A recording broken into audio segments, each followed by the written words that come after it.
extend this, even those who may not want to admit it yet. The recent drone incidents across Europe are a clear sign that Russia still feels bold enough to escalate this war. And it was never just about Ukraine. Russia has always aimed to break the West and Europe in particular. Today, their strategy is simple: to divide Europe, to ignite arguments, to prevent us from finding common ground. And I believe we must do the exact opposite of what Russia expects. We must act together, and we must act with strength. First, our guys are already here in Denmark, and there are experienced Ukrainians who know how to detect and shoot down attack drones, and they have already begun deploying their mission, and we are ready to share this experience with you, partners, and this is just the beginning, the first step on the path toward an effective drone wall to protect all of Europe. Please, let's work together on coordinated solutions that will make this happen. Second, when we talk about the drone wall, we are talking about all of Europe, not just on one country. If the Russians dare to launch drones against Poland or violate the airspace of northern European countries, it means this can happen anywhere. In Western Europe, in the south, we need fast and effective response and defense forces that know how to deal with drones. And please keep joining the Pearl program.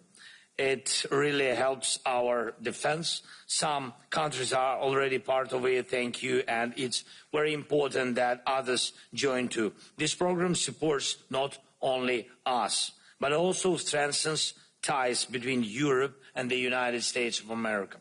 Third, we must remember that the root of all these problems is Russia's war. Russia still has the resources to keep fighting, and that's not right. But we know the right steps.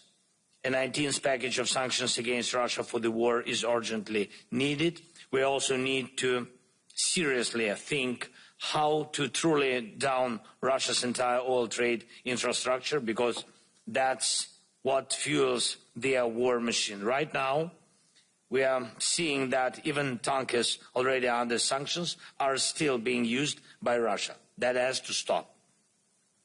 And let's also place more sanctions against captains and crews of shadow fleet vessels, as well as against the owners of the relevant companies. And we need to think about placing sanctions on Russian oil terminals and the rest of their mainland infrastructure. We should also support President Trump's call to stop buying Russian oil here in Europe, as short-sighted to go against the USA. And the guys from Hungary need to hear this clearly. Energy from the US and other partners can fill the gap on the European market. Next, we need to finally complete 100% the work on security guarantees. We have already done a lot, and I'm grateful for that. Thanks to you, dear leaders. And now we need to put everything on paper and fully prepare every detail. Security guarantees for Ukraine can already work now. They directly support our army.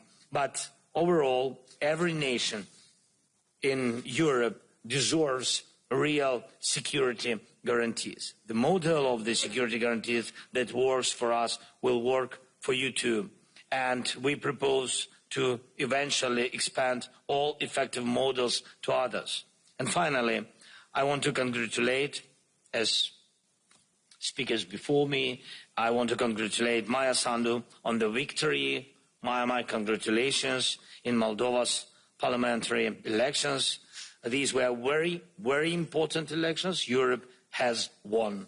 Moldova has won. And thank you to everyone who helped to secure fair elections. Now it's time to move forward, supporting Moldova, Ukraine, and the Western Balkans on their path to EU membership is critical. We need real progress. Ukraine has completed the screening process. We are ready to open Cluster 1, and this must be done just as agreed. This will definitely strengthen the overall situation. Thank you so much. Slava Ukraini. Thank you. Thank you so much.